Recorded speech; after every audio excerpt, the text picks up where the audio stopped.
Assalamualaikum warahmatullahi wabarakatuh. Innal hamdalillah wassalatu wassalamu ala Rasulillah wa ala alihi wa ashabihi wa man tabi'ahu bi ihsanin ila yaumil qiyamah.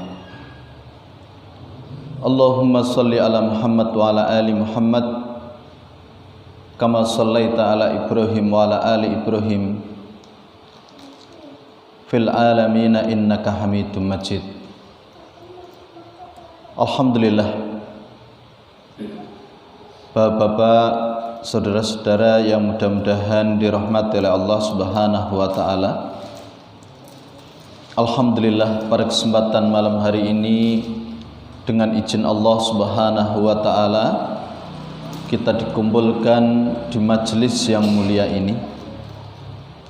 Maka marilah kita senantiasa bersyukur kehadirat Allah Subhanahu wa taala karena limpahan nikmat yang Allah berikan kepada kita, dan bagaimana kenikmatan-kenikmatan tersebut kita gunakan untuk mendekatkan diri kepada Allah Subhanahu wa taala. Karena kullu nikmatin la tuqarribu ilallahi azza wa jalla fahiya baliyatun. Setiap kenikmatan yang tidak menambah taat kita kepada Allah, dekat kita kepada Allah, maka itu merupakan musibah. Bapak-bapak, saudara-saudara yang mudah-mudahan dirahmati oleh Allah Subhanahu wa taala, pada kesempatan malam hari ini sedikit yang hendak kita sampaikan berkenaan dengan meraih husnul khatimah. Karena husnul khatimah merupakan kesudahan yang baik, yang itu merupakan impian setiap orang-orang yang beriman. Karena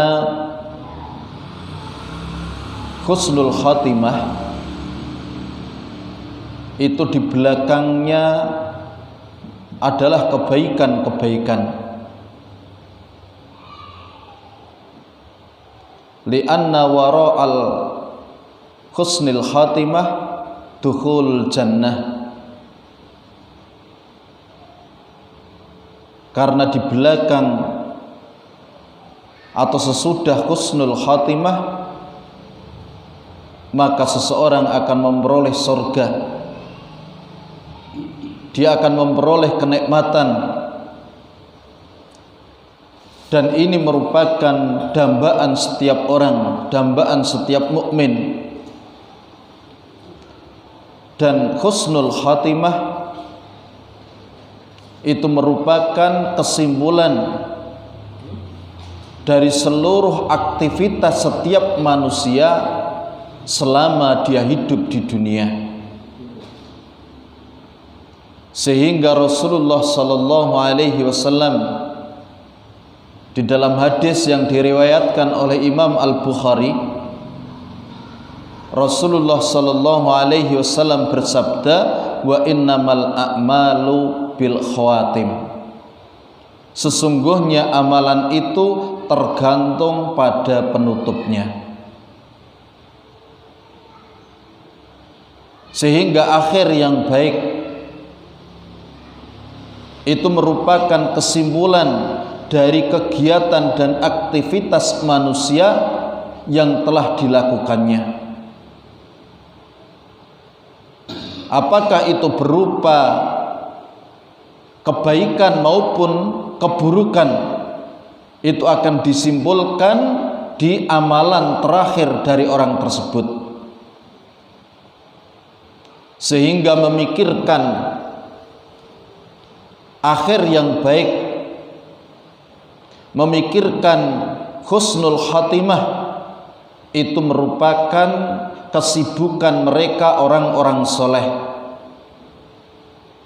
Semua orang-orang soleh mereka senantiasa memikirkan perkara ini, Mereka khawatir, mereka takut dengan kesudahan mereka, karena mereka tidak mengetahui tentang takdir yang Allah tetapkan atas mereka.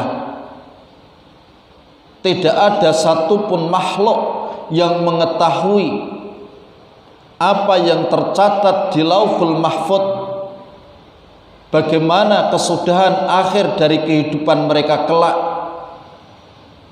sehingga bagaimana mereka orang-orang soleh senantiasa gelisah, khawatir, takut dengan apa yang akan menimpa kepada dirinya.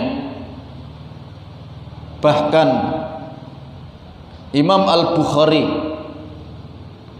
beliau meriwayatkan dari Ibnu Abi Mulaikah, di mana Ibnu Abi Mulaikah mengatakan, "Atraktu salasina min ashabin Nabi sallallahu alaihi wasallam kullahum yakhafun nifaqa ala nafsihi." Jadi aku bertemu dengan 30 sahabat Rasulullah sallallahu alaihi wasallam, dan seluruhnya mereka khawatir akan kemunafikan yang akan menimpa kepada dirinya. Jadi bagaimana mereka takut terhadap sesuatu yang mereka tidak tahu, bagaimana akhir dari kehidupan mereka, bagaimana nasib mereka, sehingga bagaimana mereka para sahabat tidak percaya diri bahwa kelak dia akan berada di dalam kebaikan, dia berada di dalam surga. Bahkan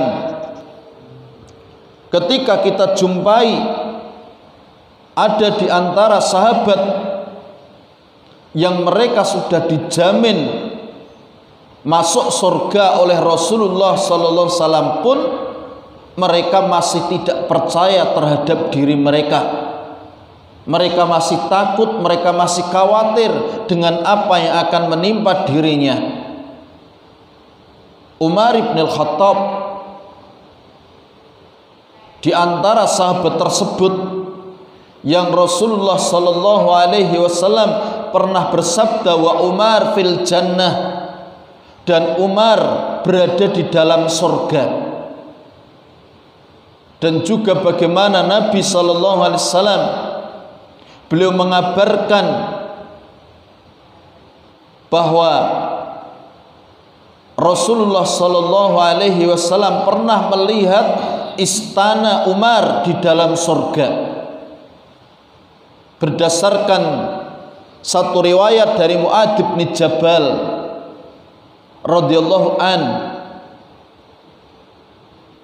di mana dia berkata, "Inna Umar fil jannah," sesungguhnya Umar di dalam surga. Wa inna Rasulullah sallallahu alaihi wasallam qaal, "Bainama ana fil jannah ra'aitu fiha daran." Jadi Mu'adz bin Jabal beliau katakan, sesungguhnya Rasulullah sallallahu alaihi wasallam bersabda, ketika aku berada di dalam surga, aku melihat sebuah istana di dalamnya. Faqultu liman hadhihi, lantas aku pun bertanya, kata Rasulullah, milik siapa rumah ini, milik siapa istana ini?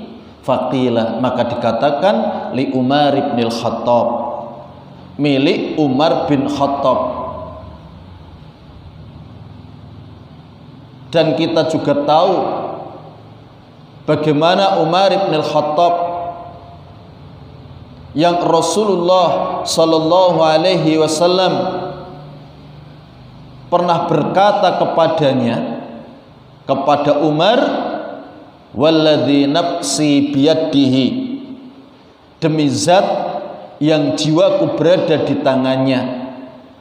Ma laqiyaka syaitanu qattu salikan fajjan illa salaka fajjan ghairu fajjika. Masya Allah, ini solehnya Umar ya.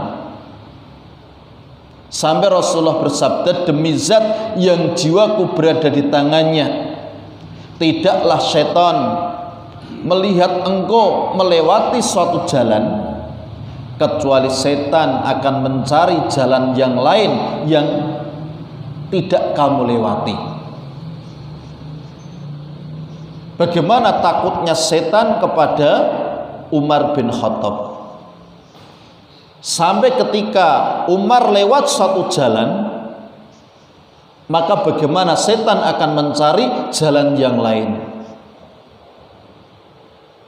Hanya ini merupakan kabar gembira terhadap Umar bin Khattab. Bagaimana tentang dirinya?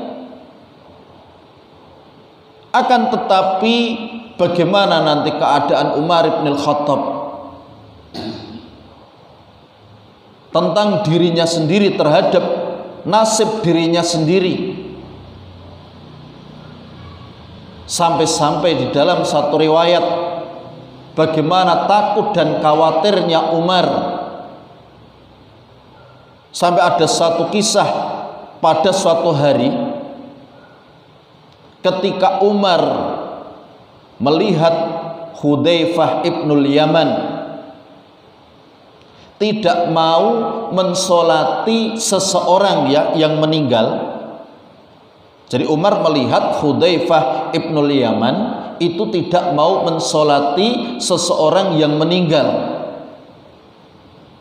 Maka bagaimana Umar, dia menghampiri Hudzaifah,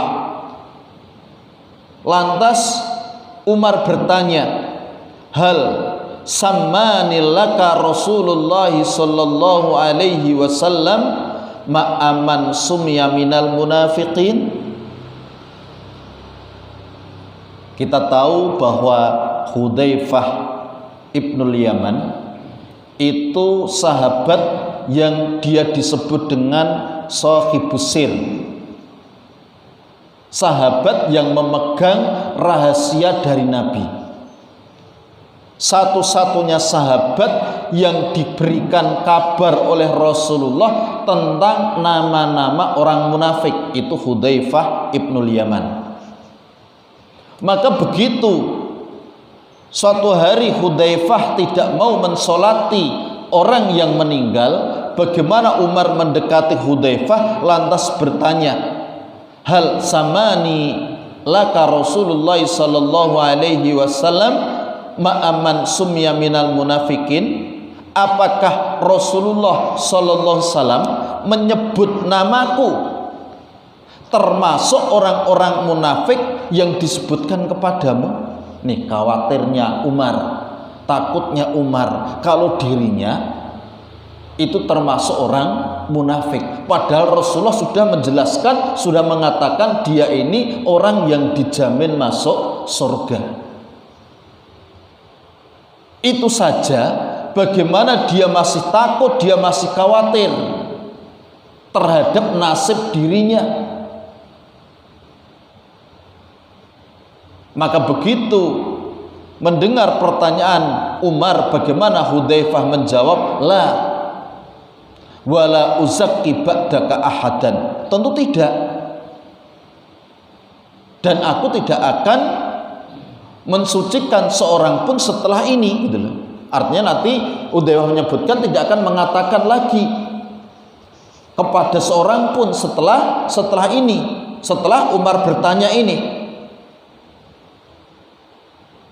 Ini takutnya, khawatirnya Umar. Umar ibn al-Khattab seseorang yang dia berdoa dengan satu doa yang mungkin secara nalar itu mustahil doa ini dikabulkan, karena dia pernah berdoa kepada Allah agar dimatikan sebagai orang yang mati syahid di kota Madinah. Dan ini satu yang sangat tidak mungkin gitu loh. Artinya kalau ingin syahid harusnya Umar keluar dari Madinah, karena Madinah aman pada waktu itu, tidak terjadi peperangan. Kalau ingin mati syahid maka harus keluar di luar Madinah, karena kaum muslimin berangkat ke negeri-negeri ya, menaklukkan musuh-musuhnya itu di luar Madinah. Tapi bagaimana Umar berdoa agar dimatikan sebagai seorang syahid di dalam kota Madinah. Dan perlu kita ketahui, doa ini dikabulkan oleh Allah Subhanahu wa taala.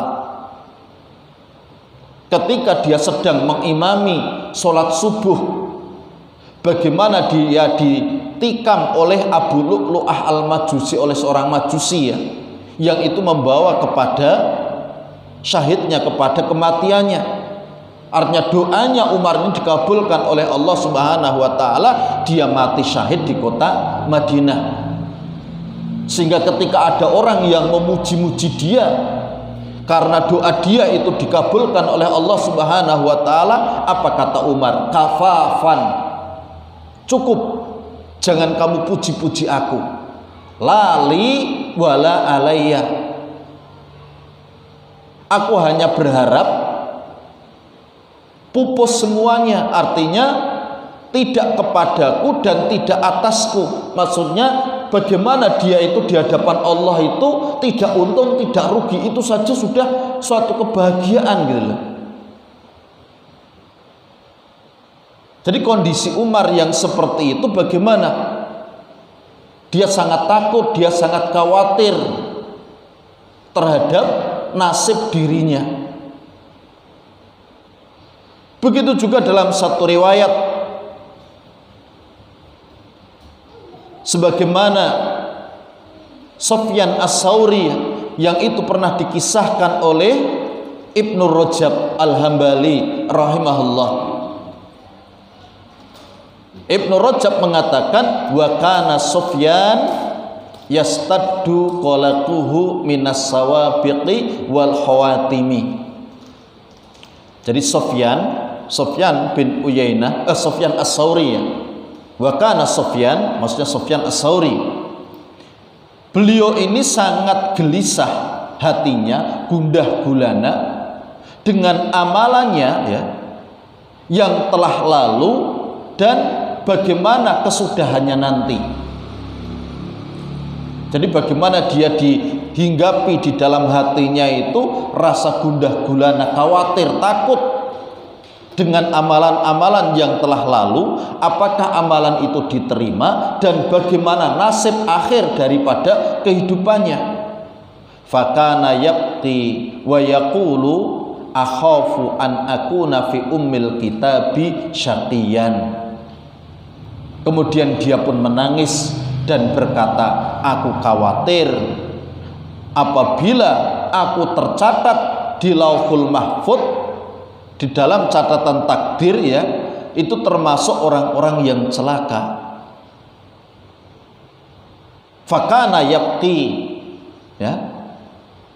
Kemudian dia pun menangis lagi, wa yaqul akhafu an usalibal iman indal mauti. Kemudian dia pun berkata, aku khawatir, aku takut imanku itu dicabut ketika meninggal dunia.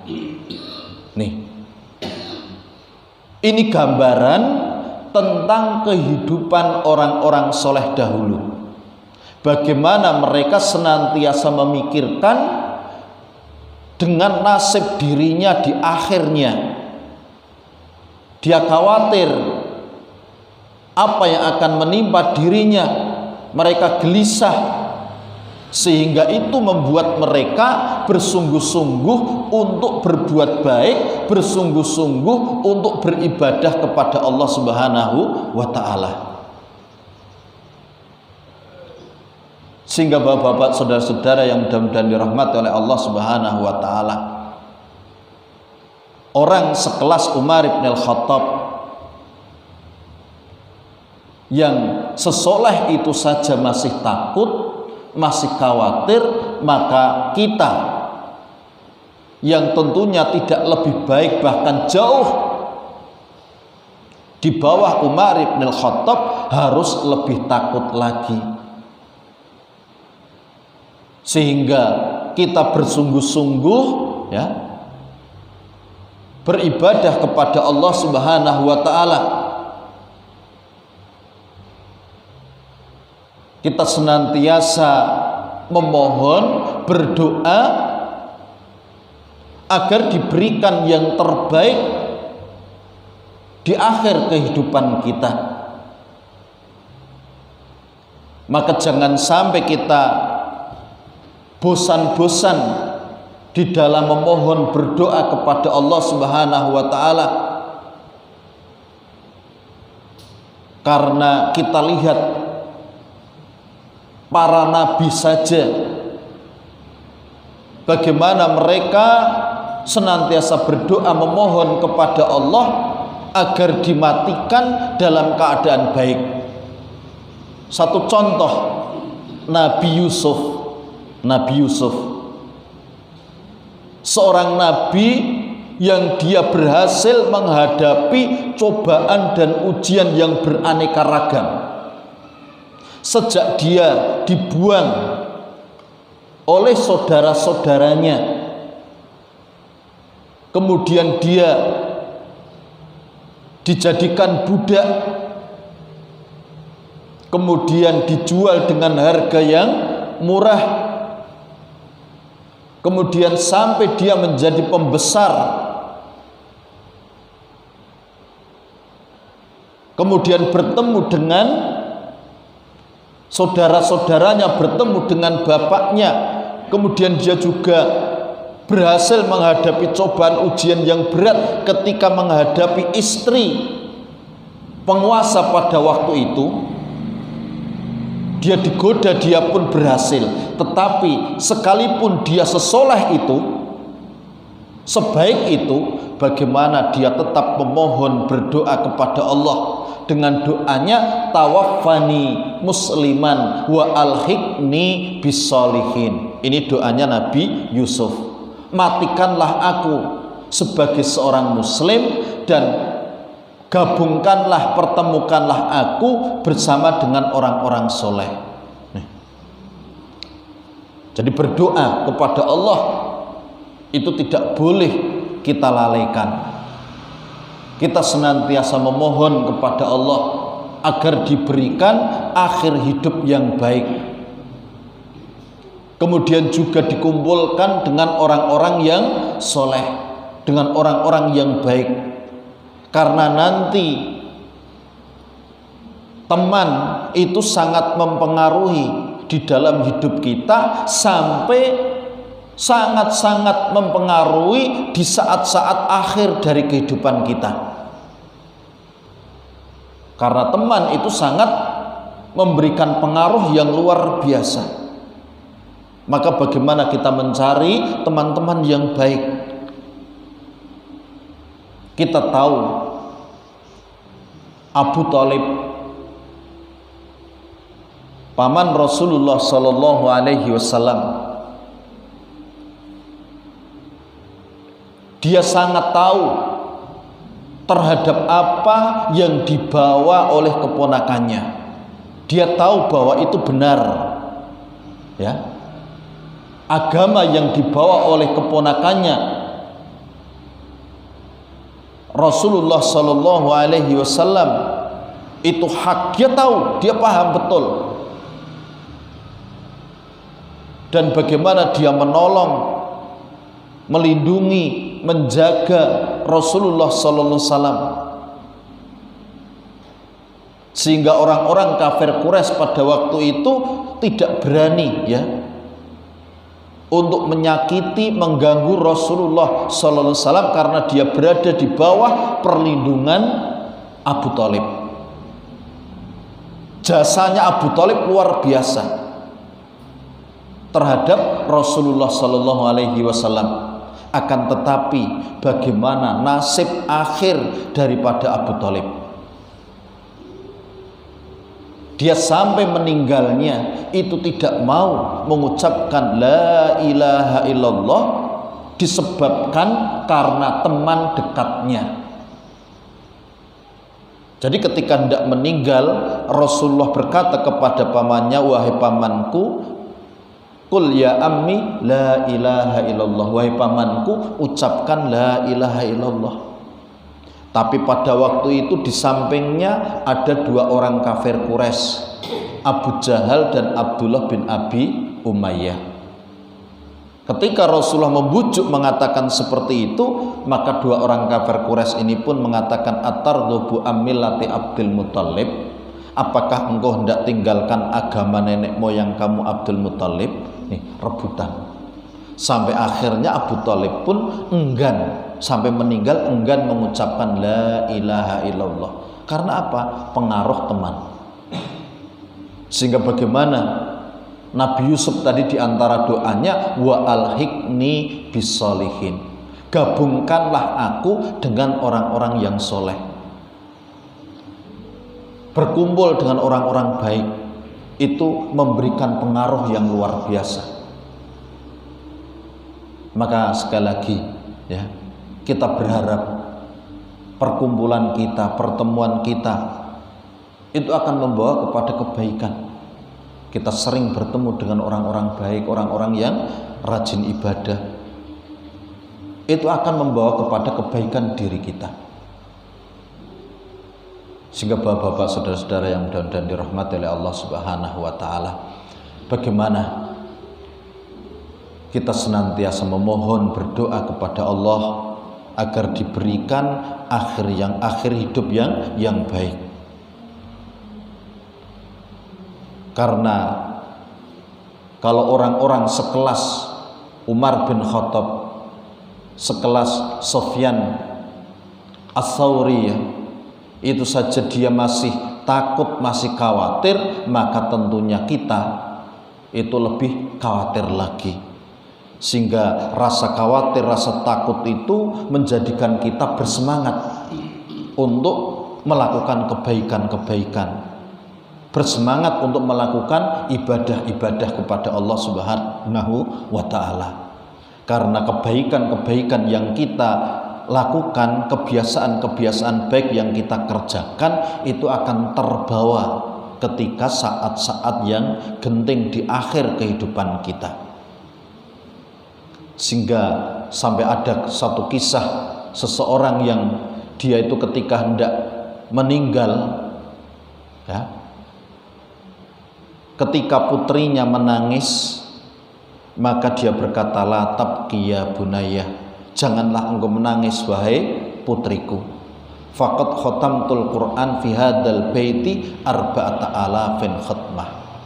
Ketahuilah di rumah ini bapakmu telah menghatamkan Al-Quran 4.000 kali. Artinya dia melakukan ini karena untuk menghadapi saat-saat yang sangat kritis di akhir dari kehidupannya. Sehingga ketika dia melihat putrinya menangis, dia katakan, la tabki ya bunayya, jangan engkau menangis wahai putriku, bapakmu telah menghatamkan Al-Quran di rumah ini 4.000 kali khatam. Artinya dia membiasakan dengan kebiasaan-kebiasaan yang baik. Karena sekali lagi kebiasaan yang baik itu akan terbawa ketika kita meninggal dunia. Sehingga dari sini marilah bapak-bapak, saudara-saudara yang mudah-mudahan dirahmati oleh Allah Subhanahu wa taala, bagaimana kita senantiasa bersungguh-sungguh beribadah, melakukan amal-amal baik di sisa-sisa dari kehidupan yang Allah berikan kepada kita. Bagaimana kita menjaga sholat kita, menjaga amal-amal baik kita yang kita kerjakan agar bisa istiqomah. Karena istiqomah itu sebaik-baiknya karomah. Kalau ada seorang ulama, Syekhul Islam Ibnu Taimiyah rahimahullah, beliau katakan a'dhamul karomah luzumul istiqomah. seagung-agungnya karomah itu orang yang senantiasa bisa istiqomah. Karena istiqomah itu berat, ya. Cobaan ujiannya begitu besar.